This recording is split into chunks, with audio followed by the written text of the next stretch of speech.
2017년에 그 호주 오픈 테니스가 있었습니다. 테니스 광이신 분들은 아시겠지만 우리가 그랜드슬램이라고 부르는 4개의 대회가 있죠. 그래서 호주 오픈, 그 롤랑 뭐라고 하죠? 어쩌고 저쩌고, 그 프랑스 오픈, 그리고 US 오픈이 있고 윈블던이라는 게 있습니다. 윈블던은 여러분 들어보셨을 거예요. 이 4가지를 다 우승을 하면 이제 그랜드슬램이라고 하는 거죠. 2017년에 호주 오픈 1월 달에 열렸고요. 남자부에서는 로저 페더러가 우승을 했고 나달을 이겼죠. 그리고 여자부에서는 세레나 윌리엄스가 우승을 했어요. 이게 자매끼리 매치가 돼서 세레나하고 그 자매 있죠. 제가 갑자기 이름이 생각이 안 나는데 비너스하고 그렇죠. 둘이 붙었어요. 그리고 세레나가 이겼습니다. 3개월 뒤에 세상을 놀라게 한 사건이 벌어집니다. 세레나 윌리엄스가 자기 소셜미디어에 사진을 올렸는데 나 임신했어 라는 사진을 올린 거예요. 나 지금 5개월 임신했어. 무슨 말이냐? 호주 오픈을 우승하던 그 당시에 이미 she was 2 months pregnant 했다는 거죠. 별로 안 놀라시는군요, 여러분. 네, 얼마나 테니스가 힘든지 잘 모르시나 봐요. 임신한 몸으로 우승을 했어요. 게다가 우승을 하는 전 경기에서 한 세트도 지지 않았습니다. 퍼펙트 게임으로 우승을 했어요. 영어로 GOAT라고 하잖아요. G-O-A-T, GOAT. The greatest of all time, GOAT. 이런 때 쓰는 말이에요. 아마 그 3개월 뒤에 호주 오픈에서 세레나한테 졌던 그 선수들이 이 세레나의 임신한 사진을 보면서 어떤 생각을 했을까요? 야, 내가 임신한 사람도 못 이긴 거야? 한 세트도 못 이겼다고? 라고 막 하면서 화가 났을까요? 아니면 아마 많은 사람들이 저는 이렇게 생각했을 거라고 생각해요. 세레나가 괴물인 줄은 알았지만 진짜 대단하다. She is the GOAT. 우리 성경의 괴물 시리즈를 계속하고 있습니다. 오늘 2번째 시간이고요. 주제 다시 한번 말씀드리면 하나님의 위대하심이에요. 하나님의 위대하심. 그 위대하심을 다시 깨닫는 기회가 되시길 소망합니다. 욥기에 2마리의 바다 괴물이 등장합니다. 40장에 나왔던 베헤못이라는 괴물이 있고요. 41장에는 리워야단이라는 유명한 괴물이 나와요. 오늘 전도사님께서 하마와 악어 이야기를 하셨잖아요. 많은 사람들이 베헤못은 아마 하마였을 거다라고 생각을 하고 리워야단은 악어가 아니었을까라고 생각을 해요. 그래서 오늘 그 동물을 이야기해 주신 거고요. 리워야단이라는 괴물이 조금 더 유명합니다. 토마스 홉스라는 철학자가 쓴 책 중에 리바이어선이라는 책이 있잖아요. 그런데 그 리바이어선이 오늘 성경에 나오는 리워야단이에요. 히브리어로는 리워야단, 그리고 영어로는 그냥 리바이어선이에요. 홉스가 이 책에 뭐라고 쓰느냐? 인간이 본성적으로 악하다는 거죠. 인간은 이기적입니다. 그래서 내가 원하는 것을 최대한 얻고 싶어 해요. 다른 사람 생각하지 않습니다. 그래서 이 상태를 그냥 자연 상태, 그대로 놔두면 어떻게 되느냐? 모두를 향한 전쟁이다. 이렇게 표현을 하죠. The war of all against all. 만인에 대한 투쟁 상태라는 유명한 말로 표현을 합니다. 그래서 필요한 것이 뭐냐? 강력한 힘을 가진 리더가 필요하다라는 거예요. 전제 군주든지 아니면 대통령이든지 시민들이 그 사람에게 자기가 가진 주권을 이양하고요, 주고요. 그리고 그 왕이 혹은 통치자가 강력한 힘을 바탕으로 평화와 질서를 유지한다. 이게 필요하다는 거죠. 그러면서 그 강력한 지도자를 표현하기 위해서 빌어온 성경의 개념이 리바이어선 이러는 거예요. 성경의 다른 곳에도 이 리워야단이 나옵니다. 이사야 27장 1절에 이렇게 되어 있어요. 그날이 오면 주님께서 좁고 예리한 큰 칼로 벌하실 것이다. 매끄러운 뱀 리워야단, 꼬불꼬불한 뱀 리워야단을 처치하실 것이다. 곧 바다의 괴물을 죽이실 것이다. 여기 보이시죠? 리워야단 해놓고 바다 괴물이라고 해놓았어요. 시편 74편에도 나옵니다. 12절과 14절이에요. 하나님은 옛적부터 나의 왕이시며 이 땅에서 구원을 이루시는 분이십니다. 이렇게 말씀하고는 14절에 이렇게 이야기해요. 리워야단의 머리를 부수셔서 사막에 사는 짐승들에게 먹이로 주셨다. 공된 메시지가 여러분 보이실 겁니다. 리워야단이라는 강력한 바다 괴물이 있어요. 그런데 하나님 리워야단도 물리치시고 죽이실 수 있는 능력의 하나님이시다라는 거죠. 욥기 이야기를 아마 아실 거예요. 동쪽에 욥이라는 의인이 살고 있었습니다. 하나님을 두려워하는 사람이었고요. 그리고 행실이 바른 사람이었어요. 하나님이 인정하시죠. 욥기에 나오는 그 사탄이 등장하는데 하나님이 사탄에게 자랑하시잖아요. 너 욥을 한번 봤니? Have you noticed him? 얼마나 자랑스럽고 얼마나 하나님이 인정하시는 사람이었는지 몰라요. 그런 욥에게 갑자기 엄청난 고통이 찾아와요. 재산을 다 잃어버립니다. 동물도 다 죽고요. 집도 다 무너져 버려요. 사랑하는 가족들을 잃습니다. 자녀들이 10명 있는데 한 날에 한 자리에서 다 죽어요. 자기 사랑하는 와이프가, 아내가 떠나가요. 건강도 잃어버립니다. 몸 전체에 피부병이 생기고 가렵고 아픈 날들을 보내게 돼요. 이런 상황에서 욥이 하나님께 질문하죠. 하나님, 하나님의 정의가 도대체 어디 있습니까? 하나님 저한테 이러시면 안 되는 거 아닙니까? Where is your fairness? Where is your justice? 제가 뭔가 잘못한 게 있다면 제게 말씀해 주십시오. 제가 벌을 달게 받겠습니다. 제가 달게 책임을 지겠습니다. 그런데 저는 이런 고통을 당할 만큼 잘못하지 않았습니다. 라고 이야기하는 거죠. 그리고 이 어려운 상황에 친구라는 작자들이 찾아오잖아요. 욥기에 가장 읽기 힘든 부분이죠. 친구들이 와가지고 뭐라고 하느냐. 너가 뭔가 잘못했을 거야.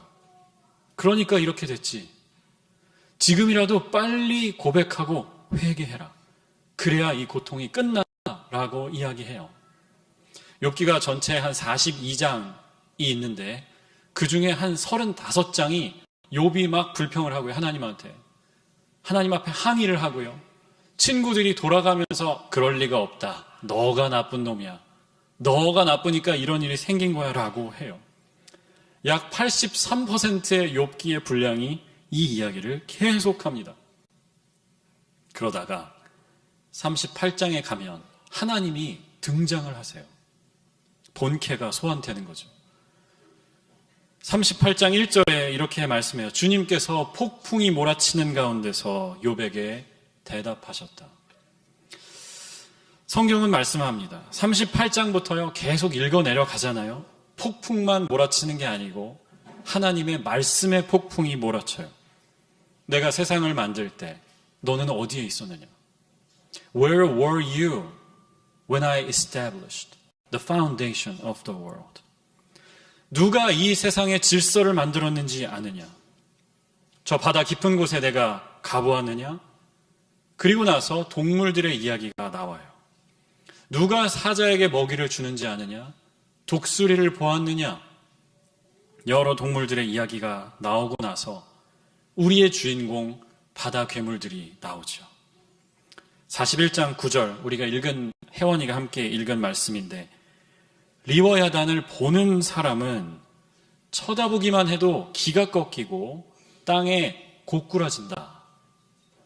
리워야단이 무엇인지 정확히 모릅니다. 하지만 그것을 본 사람은 쳐다보기만 해도 다리에 힘이 풀리고 땅에 주저앉을 수밖에 없다라는 거죠. 베헤못이라는 괴물에 대해서도 말씀합니다. 40장 15절에 베헤못을 보아라. 내가 너를 만든 것처럼 또 내가 만들었다. 저 창조의 세계를 보느냐? 내가 만든 그 질서를 보느냐? 내가 그것들을 만들었다. 여기서 욥기 이야기의 맥락을 잊으시면 안 되지요. 욥은 아픔 가운데 하나님께 질문했어요. 항의했어요. fairness에 관해서. 하나님의 정의는 어디에 있습니까? 제가 뭘 그렇게 잘못했습니까? 그런데 38절에 등장하신 하나님은요, 욥의 질문에 하나도 대답하지 않으십니다. 내가 생각하는 정의는 이렇다. 전혀 말씀해 주지 않으세요. 그리고 다른 이야기만 계속하시죠. 하나님의 위대하심에 관한 이야기만 하세요. 38장 2절이 하나님의 긴 이 꾸짖으심을 한마디로 요약합니다. 내가 누구이기에 무지하고 헛된 말로 내 지혜를 의심하느냐. 내가 누구이기에 무지하고 헛된 말로 내 지혜를 무시하느냐라고 하나님이 물으세요. 히브리어 원어를 보면요, 여기를 우리가 번역하면 Who are you to do that? 이렇게 될 것 같잖아요. 그런데 히브리어 원어에는 Who is this? 라고 되어 있어요. 이거 뭐야? 뭐 하는 놈이야? 라고 물으시는 거죠. 너한테 내가 누구이기에? 라고 물으시는 게 아니라 뭐 이런 놈이 있어. Who is this? 라고 물으세요. 아무것도 모르면서 헛소리만 늘어놓는 이놈이 누구냐라고 하나님이 물으세요. 여러분, 이 장면이 그려지십니까? 폭풍이 막 몰아쳐요. 천둥이 치고요. 세찬 바람이 불어오고 비가 막 오는 상황에서 하나님께서 물으시는 거죠. 아무것도 아닌 주제에 너가 뭐라고? 감히 내 지혜를 무시하느냐?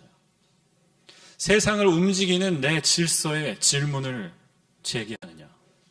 내가 본 적도 없는 무시무시한 베헤못과 리워야단을 바로 내가 만들었다. 너는 그저 이들을 두려워하기만 하고 정확히 알지도 못하는 존재이면서 그 무시무시한 위대한 것들을 손수 만든 나를 내가 내 지혜를 무시한다고? 내게 질문한다고? 하시는 거예요. 하나님은 답해주지 않으세요. 저는 이런 거 되게 싫어하거든요. 질문을 하면 답을 해줘야지 막 딴 얘기를 해요. 한국 사람들 되게 그거 잘하죠. 뭐 내가 그거 하라 그랬어? 아니, 내 질문에 답을 해주세요. 그런데 하나님이 여기 지금 한국 아저씨처럼 답을 안 해주세요. 다른 얘기만 계속 하세요. 하지만 욥에게는요, 아마 충분한 대답이 되었을 거라고 생각해요. 하나님을 만난 것만으로 충분한 답이 되었을 겁니다. 하나님의 압도적인 위대하심 앞에서, 하나님의 그 영광 앞에서 답을 찾았을 겁니다. 아, 내가 이해하지 못해도 괜찮다. 내가 다 알지 못해도 괜찮다. 나보다 더 훨씬 크신 그분께서 이 세상을 다스리고 계시다면, 그리고 내 삶을 주관하고 계신다면 괜찮다. 이 한 가지를 깨닫는 거예요. 그리고 그거면 되는 거잖아요. 욥에게도 마찬가지고요. 우리에게도 마찬가지예요. 하나님이 크시다는 것, 하나님이 위대하시다는 것, 내 삶을 알고 계시고 내 삶을 인도하고 계시다는 것을 알면 그걸로 충분한 겁니다. 제가 자라면서 저희 집에 개를 키웠었어요. 저는 동물을 별로 좋아하지 않습니다. 집 안에 사람 이외에 돌아다니는 모든 존재를 싫어합니다. 곤충도 싫어하고 동물도 싫어요. 그런데 저희 아버지가 개를 되게 좋아하셔가지고 개를 계속 키웠어요. 저희 아버지는 개를 좋아하세요. 그래서 리트리버도 2마리 키워봤고 진돗개도 2마리 키웠고, 진돗개 2마리, 그 아키다라는 일본 진돗개도 키워봤고, 그 제가 키워본 개 중에는 정말 똑똑한 거는 절먼 셰퍼드더라고요. 2마리 키웠고 지금 집에도 여전히 절먼 셰퍼드가 1마리가 또 있어요. 그런데 이 셰퍼드들은 일단 덩치가 되잖아요. 그렇죠? 무게도 되고 덩치가 됩니다. 제가 집에 오랜만에 가면 저를 막 반가워하면서 이렇게 제가 서 있으면 이 다리 사이로 막 지나다니면서 꼬리로 다리를 막 쳐요. 근데 반가워서 그러는 건 알겠는데 조금 무섭긴 합니다. 조금 겁이 나긴 해요. 너무 크니까. 얘를 데리고 산책을 나가잖아요. 그러면 이제 동네에 산책을 나온 다른 개들을 만납니다. 그런데 이 셰퍼드는 반응을 거의 하지 않아요. 그러니까 이미 자기가 제일 크고 제일 힘이 세다는 걸 알아요. 그래서 다른 개들은 막 이렇게 반응을 할까 말까 하고 하는데 얘는 관심이 없어요. 다른 개에 관심이 없어요. 그 조그만 개들을 만납니다. 뭐 미니푸들도 만나고 치와와도 만나고, 정말 성격 더러운 거는 치와와 인정. 얘들은 이게 진짜 주먹만 하거든요. 아무것도 아니에요. 그런데 이 셰퍼드를 만나면 꼭 짖어요. 하면서 막 짖어요. 근데 어떤 이제 조그만 개들을 만나면 이 셰퍼드가 오잖아요. 그러면 가만히 있습니다. 이제 두려운 거죠. 가만히 있어요. 그러다가 주인이 저희 셰퍼드를 모르잖아요. 그 개 주인이. 얘를 잘 모르니까 일단 조그만 개를 안아요. 무서우니까. 조그만 개를 딱 안잖아요. 그러면 안겨가지고 얘가 막 짖기 시작합니다. 우리 셰퍼드한테 막 뭐 하고 싶었던 얘기를 이제 막 하는 거죠. 그리고 이제 장난으로 저희 친구 개가 있었는데 조그만 개였어요. 그래서 해봤습니다. 만났는데 또 짖질 않고 조용히 있어요. 제 친구가 그렇게 딱 안으니까 또 막 짖어요. 그래서 제가 한번 내려놔 보라고 어떻게 되는지 보자. 그래서 내려놨습니다. 그랬더니 가만히 있어요. 그리고 얘를 또 안잖아요. 그러면 또 막 짖습니다. 이게 뭐냐? 주인의 품에 안겨 있으면 두려울 게 없는 겁니다. 주인의 품에 안기면 내가 누구인지 착각하는 거예요. 내가 주인처럼 되는 거예요.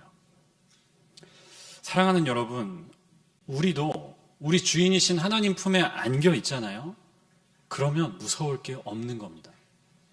내가 지금 마주한 현실이 힘들고 고통스럽죠.